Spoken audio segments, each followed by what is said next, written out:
Dream of the Red Chamber, Chapter 1. We're about to dive into a novel that's just, well, massive in its scope, one of the greats of world literature. Absolutely. A cornerstone. But here's the thing that always gets me.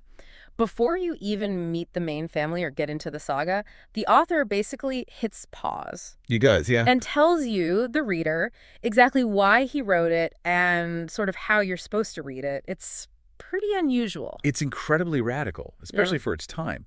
We're talking about The Story of the Stone, or maybe you know it as Dream of the Red Chamber. Right.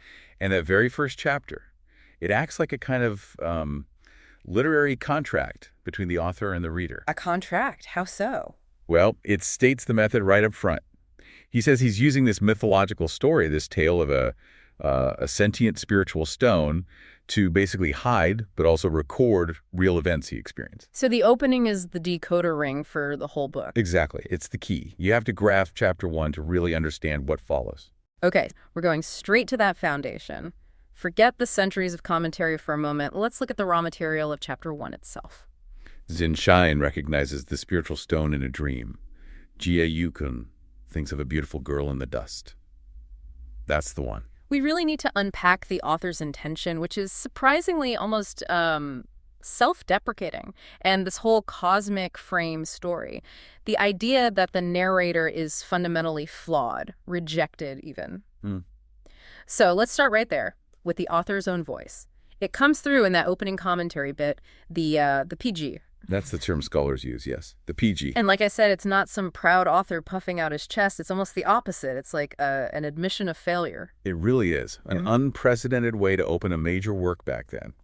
He starts with this deep self-reproach, admitting, and I'm paraphrasing here, the sin of having accomplished nothing and being down and out for half a lifetime. Wow. So right away, the perspective is guilt and regret.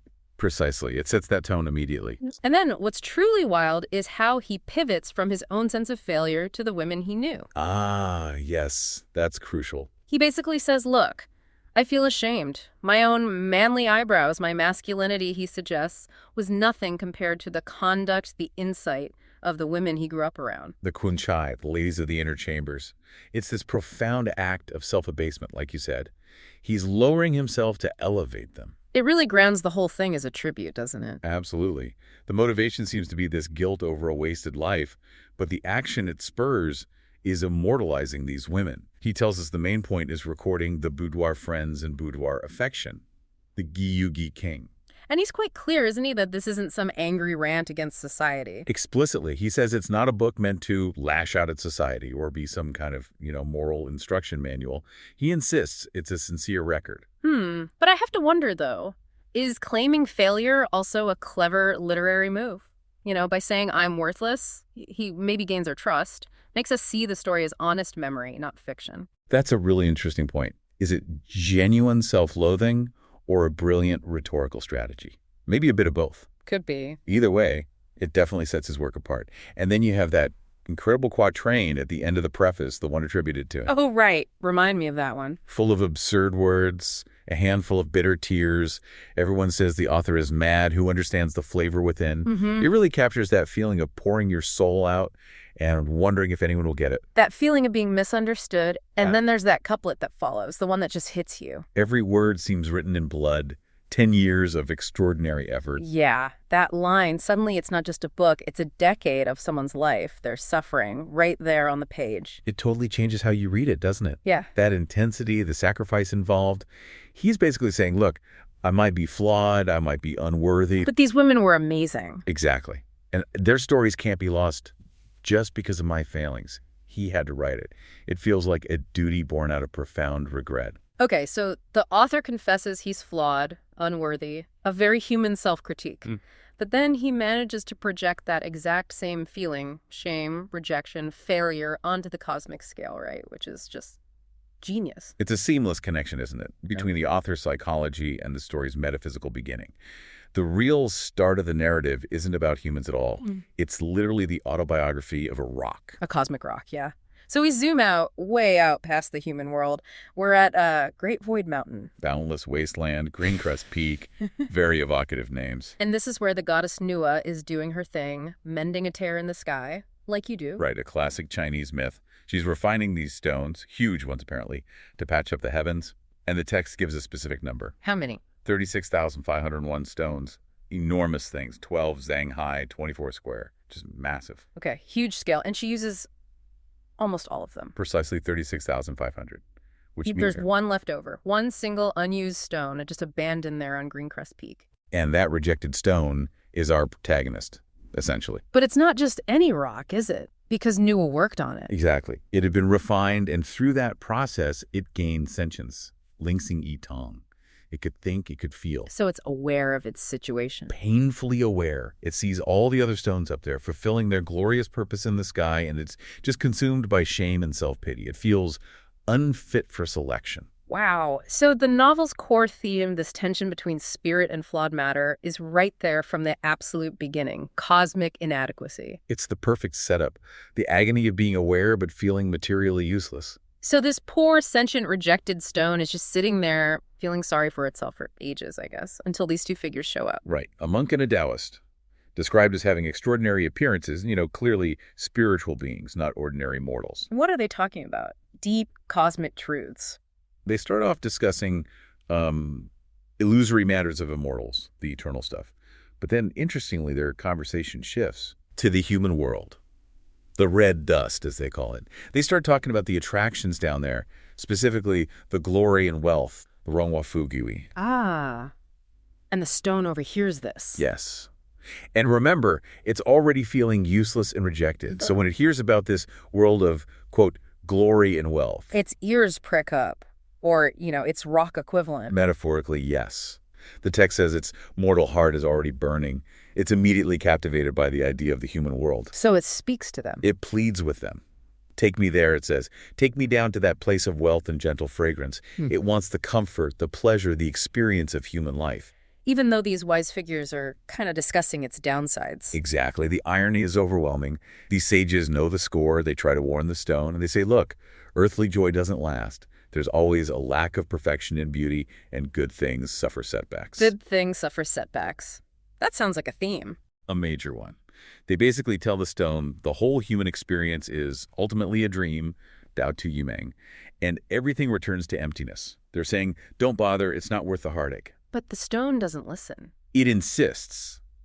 That desire for experience, for being in the world, even a flawed world, is too strong. It wants to go. And the monk and Taoist, they give in. They do.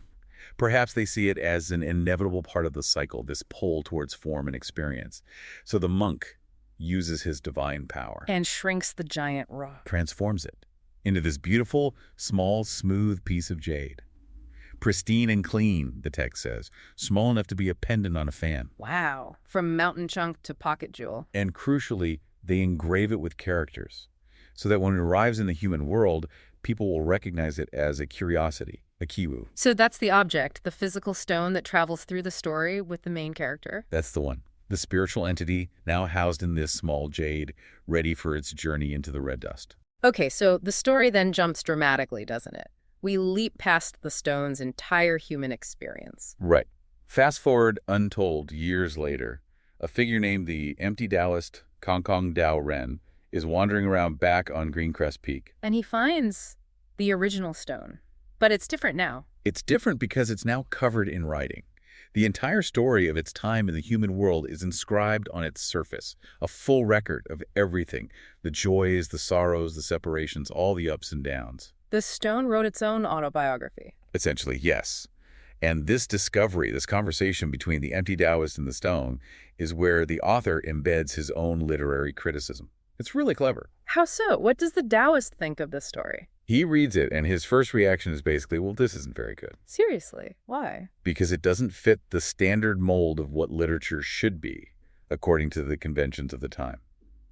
He complains. What are his complaints? He says, look, there's no clear dynasty, no known historical setting, no specific geography.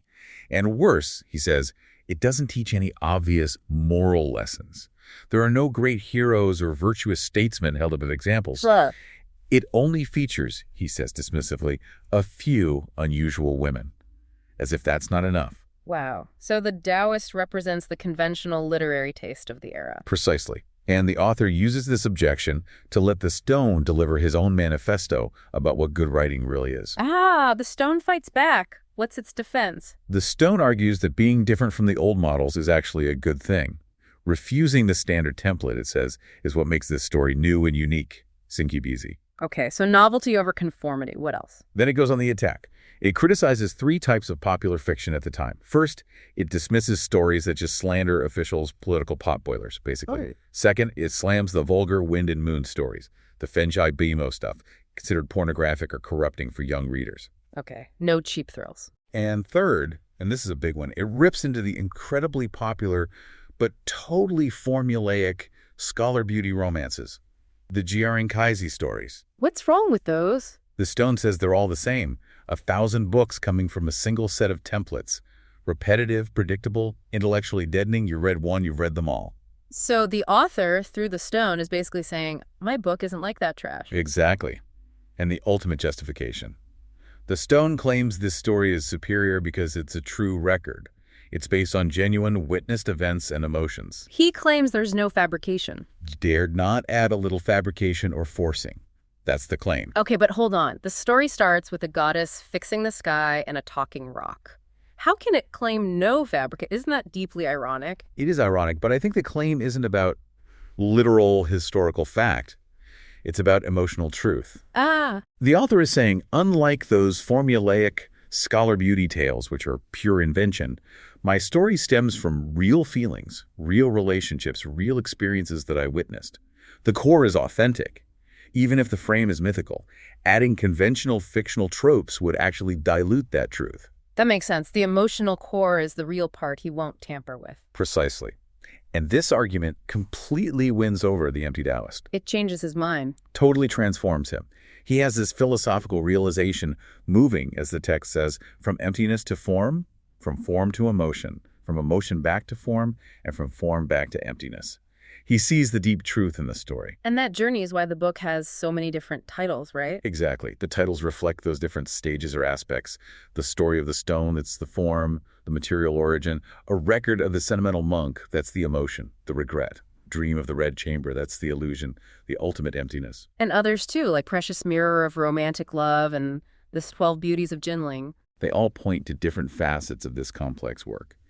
And eventually, this process leads to the text we have, compiled, as the commentary notes, by Cao Switkin, who spent that decade reviewing and revising it. Okay, let's kick things off where the author does. We're not in the capital, not yet anyway. No, we're grounded. Southeast corner of the empire. The text says where the land sinks, specifically Gusu and the city changemen. A specific choice, you think? Definitely. The text makes a point of it. This isn't some remote village. It's called a first or second tier place of wealth and culture. Opulent, sophisticated. So the tragedy isn't born from, like, poverty or ignorance? Not at all. It starts amidst earthly beauty, opportunity, which makes the fall, even more impactful later on. Got it. And in this, well, pretty idyllic setting, we meet our first main guy, Zhenxian. Right. He lives near the Hulu Temple, Ranking Alley. He's introduced as a local gentleman, respected, prominent family. But there's more to him. Oh, yeah. His character is crucial. He is inherently tranquil. That's the phrase used. He's not interested in fame, climbing the ladder, that sort of thing. So what does he do? Views flowers, cultivates bamboo, drinks wine, writes poetry. The text literally calls him like an immortal, that kind of person. Huh. Almost too perfect. Like, is he just set up to be the first casualty, or does he represent something? I think it's both, really. His tranquility, his sort of purity, it highlights what's about to be shattered. He seems to have it all. Quiet life, good wife, feng shui. The only downside mentioned is he's nearly 50 and just one kid, a daughter, Yinglian, who's 3. Ah, so there's a vulnerability there. Exactly. That perfection is fragile. And that fragility is, well, it's the bridge from this grounded world into the mythic stuff. Right, because it's a hot day, he gets tired, puts down a book, and falls asleep. And boom, he's in a dream. The novel's philosophical passport, you could call it. Ah, I like that. And he overhears? A monk and a Taoist. And they're discussing what they call a romantic legal case that needs sorting out. A romantic legal case. What does that even mean? Well, it pulls back the cosmic curtain, doesn't it? They're talking about a group of romantic enemies. That's another term they use. Okay. And these enemies, they're about to be reborn to Experience, experience. And this is where we get the real origin story. Yeah. Before anyone's even born. That being where? On the banks of the River of Oblivion, near the Stone of Three Incarnations. Very mythical setting. So, even before birth, there's this cosmic debt involved. Tell us about these debtors. Okay, so you have the divine attendant of the Crimson Radiance Palace up in the heavens. Right. And he saves this little plant, the crimson pearl herb, waters it with sweet dew, nourishes it. Okay, like a celestial gardener? Sort of. And because of all this nourishment, the herb eventually transforms, becomes a female immortal. Ah, okay. So she owes him one. A big one. Exactly. It's cosmic bookkeeping, like you said. She realizes she's received this massive, unpayable debt, life itself, basically. And then the attendant decides he wants a taste of mortal life. Yeah, he wants to descend to Earth to, the text says, experience a phantom romance, and that's her chance. To pay him back. Right, but Yeah. how? She doesn't have any sweet dew to give back. So, Her solution, this is the vow that defines the whole story. Since he's going down to be mortal, she'll go too, and she'll pay him back with all the tears of her entire life. wow, all the tears of her life. That's Yeah. intense. It really is the debt of tears. And what's interesting is the Taoist's reaction in the dream. What does he say? He basically says, whoa, okay, this is new. This specific repayment plan, paying with tears, it's unprecedented. He notes that, other stories might focus on big adventures or just typical love affairs, trysts. But this one, he predicts, will be more trivial and delicate. Trivial. In the sense of focusing on the small, internal, domestic stuff, the genuine feelings, the true sentiments of children in love, rather than just grand actions. So the focus shifts inward to sorrow. The tears are the currency. Precisely. Okay, so the stage is set. Tragic romance, cosmic IOU. But Zhen Xian is still dreaming, right? He interrupts them. He does. He asks about this dull thing, a Chong Wu, they mention. And it turns out to be A bright, beautiful jade, which they show him. the talismanic jade, The Tongling Bao Yu, exactly. The name's clearly engraved, but there's smaller text underneath. which he doesn't get to read. Nope. Before he can make it out, the monk snatches it back and they walk off, passing under this huge stone archway. And this archway is important. This is where the novel just hands you the key, right? Engraved right there. The gateway to the illusory land of great void. And yes, the couplet on it. That's the philosophical core. Let's hear it. When the false is taken for the true becomes false. When non-being is taken for being, being becomes non-being. It sounds profound, like a whittle. What's it telling you, the reader, right at the start? It's the novel's main argument, basically. Reality and illusion, they blur. Okay. The archway is telling you straight up, everything you're about to witness, the wealth, the love, the status, the sadness, it's all transient. It's layered with falsehood. It's ultimately empty, or woo. So constantly question what's real. Exactly. What's real, what's just a phantom. It means the romance, however intense, always has this deeper, philosophical, almost spiritual weight behind it. You can't forget this couplet. And then, bam, thunder. Wakes him right up. Dream gone, details already fading. Classic dream experience, really. But the figures from the dream, they don't just vanish. No, and this is creepy. They transition almost immediately back into his mortal world. He sees the monk, scabby head, bare feet, and the Taoist, lame, shaggy hair again, acting crazy. And his daughter is there. Right as his nursemaid brings little Yinglian, his 3-year-old daughter, to him. Chill in timing. And the monk. Sees the girl, starts crying, points at her, and delivers this just awful verdict. Calls her a thing with life but no fate. Yu Ming Wu Yin. Life but no fate.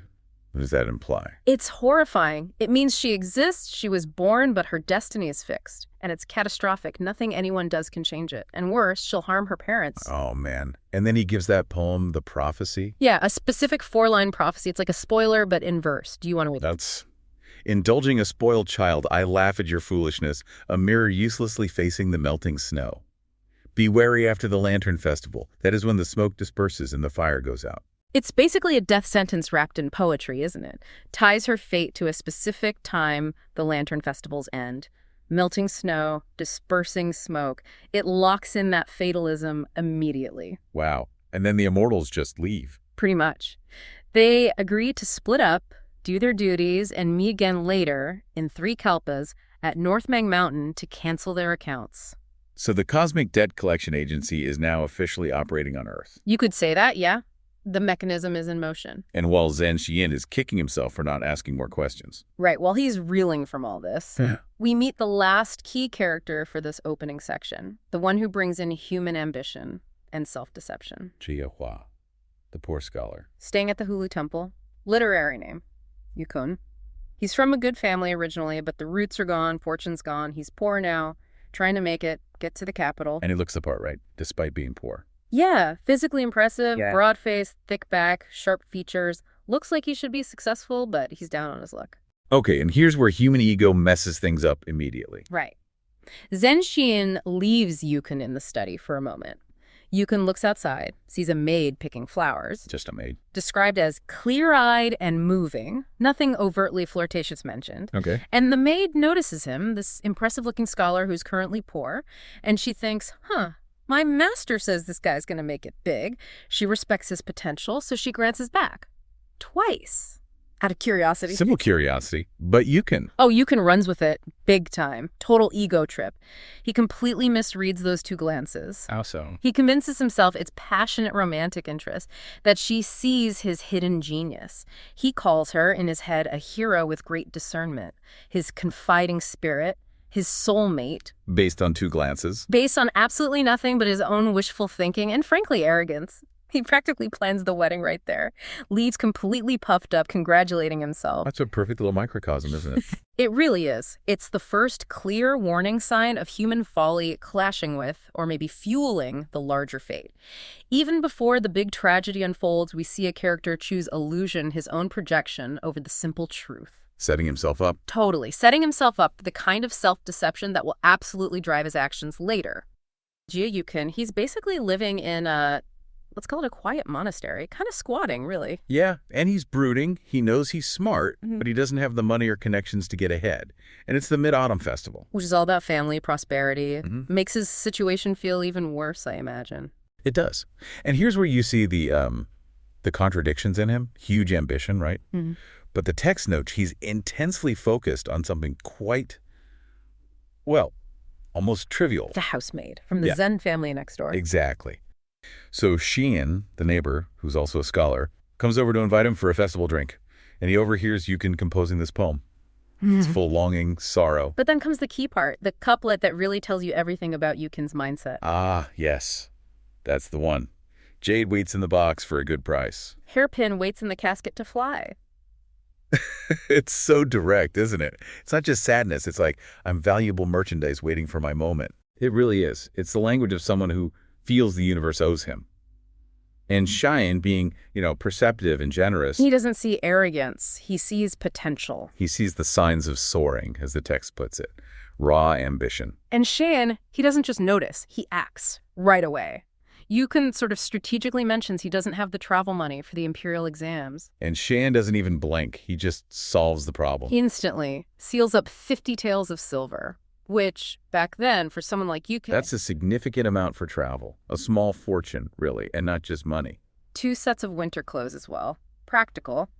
And he even gives him advice, picks out an auspicious date, the 19th, for him to leave.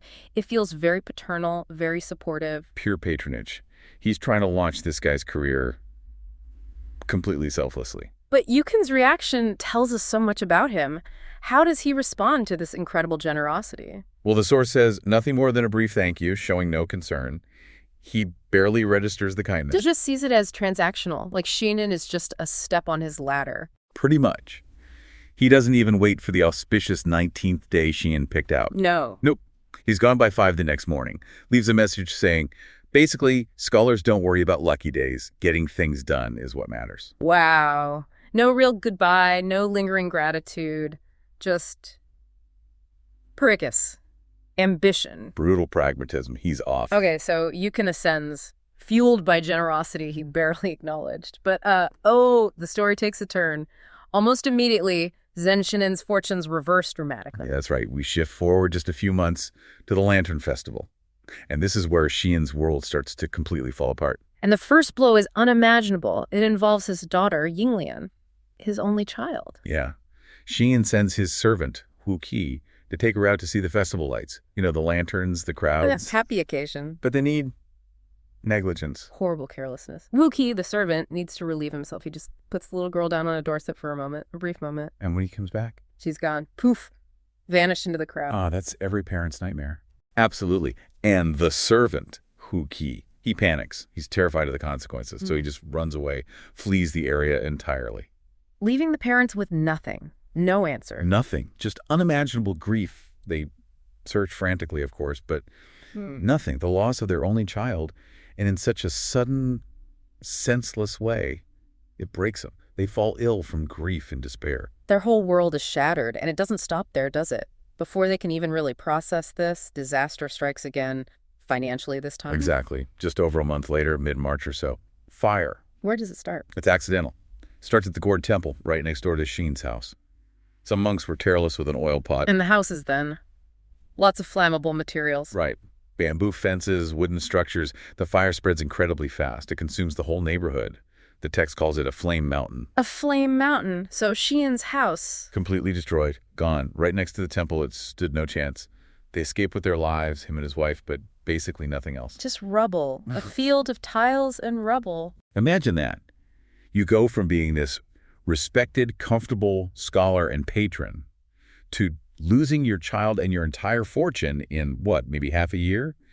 The psychological shock must have been immense. It's a total brutal reversal. So what do? Where do they go? They have no choice, really. They're forced to seek refuge with Shuin's father-in-law, Feng Su. Okay, family support.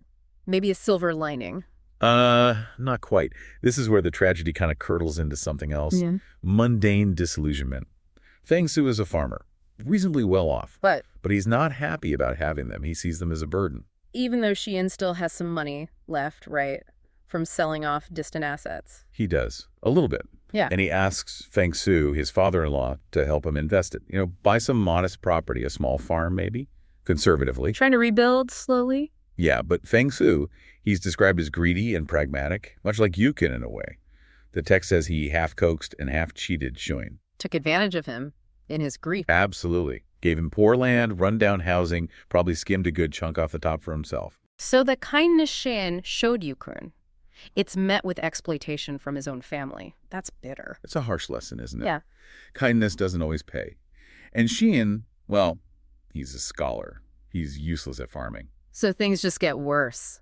Poverty deepens. And Feng Su is constantly complaining, criticizing them for being lazy, for just eating his food. Oh. Lazy and only knowing how to eat. The humiliation on top of the grief and loss. It crushes Cheyenne. His spirit, his health, everything fails. He's hit rock bottom. Yeah. Completely broken. And it's at this lowest point that something extraordinary happens. He encounters someone. Yes. He's weak, leaning on his cane, just trying to get outside, clear his head maybe. And he runs into this figure, a very strange figure. Who is it? A limping Taoist priest. Yeah. Ragged clothes, looking kind of wild, maybe mad. And he's singing this bizarre song. This is the song, the famous one. It's Howie song, often translated as the broke-up song or all good things must end song. It's the philosophical core, really. And it comes at the perfect moment for Shin. Exactly. He's just lost everything the world values, family, wealth, status. He's perfectly primed to hear the Taoist message, that all those things were illusions anyway. Let's unpack that song a bit. What are its main arguments? Because it seems like the direct opposite of Jia Yukin's ambitious striving. It really is. It systematically dismantles worldly pursuits. First, glory and fame. You know, the powerful generals, the high ministers. Yeah, what about them? Where do they end up?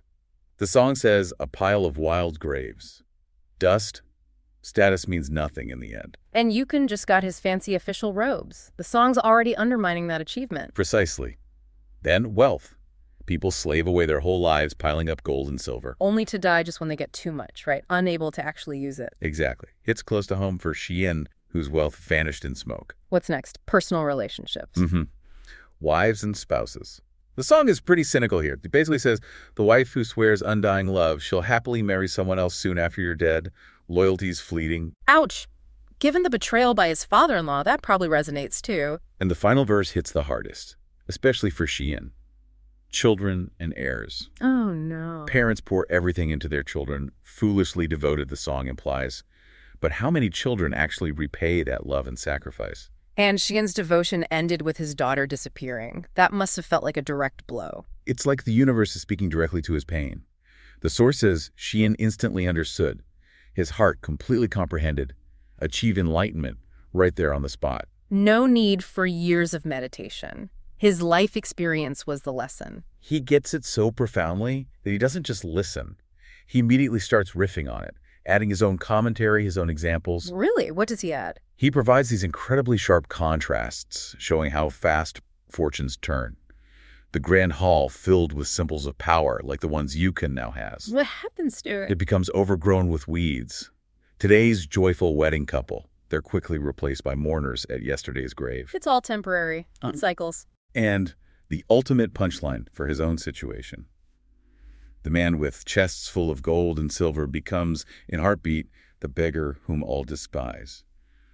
He's living that exact line. He concludes it's all pointless striving, right? Like we're just actors in someone else's play. In chaos, you just finish singing while I take the stage. It is all for others to make wedding garments. Our efforts just dress the stage for the next person. Futile. So what does he do after this massive realization? The most radical thing possible. He turns to the Taoist, says simply, walk. Grabs the Taoist travel bag from his shoulder. And just leaves. And just follows him, walks away, doesn't go home, doesn't say goodbye to his wife, just leaves the world behind, abandons everything. Wow. A complete and total rejection. His story ends there, in a way. Spiritually, at least. His worldly story ends, his spiritual one begins. But the consequences for those left behind, they continue. Right. His wife, Fengxi, and the maids who stayed, what happens to them? They're left in a terrible position. They survive doing needlework, relying on her father, Feng Su, who we know is less than supportive. Grumpy, resentful support. A precarious existence. Very. And this leads us to the final, deeply ironic twist of this whole opening act. Okay, what is it? One day, Sheen's former head made one of the few loyal ones left. She's out buying thread. Just a normal day. And she sees this huge official procession. Announcing someone important. Exactly. The arrival of the new magistrate, the new top official for the area. He's called the new Grand Master. And it's a big display. Oh, yeah. Big sedan chair, attendants, the works. And the official himself is wearing the symbols of power. The black hat, the scarlet robe, high status. And the maid sees his face. She gets a glimpse, and she's startled because he looks incredibly familiar. She recognizes him. She can't quite place him immediately. But the universe doesn't leave it hanging for long. That very same night. What happens? Loud, violent banging on Feng Su's door, shouting, "It's official messengers, Yamen runners." From the new magistrate. Yes. They've come to summon someone from the household for questioning. And the implication is clear. Unmistakable. The new magistrate, the man in the scarlet robe, the one governing the very place where Xin Xin lost everything. It's Jie Yukun.